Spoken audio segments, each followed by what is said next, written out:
பிட்சை பாத்திரம் ஏந்தி வந்தேன் ஐயனே என் ஐயனே.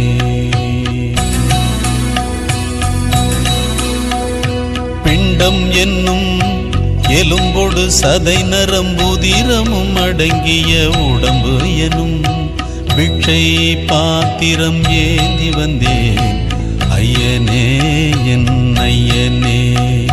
பிண்டம் என்னும் எலும்பொடு சதை நரம்புதிரமும் அடங்கிய உடம்பு எனும் பிட்சை பாத்திரம் ஏந்தி வந்தேன் ஐயனே என் ஐயனே.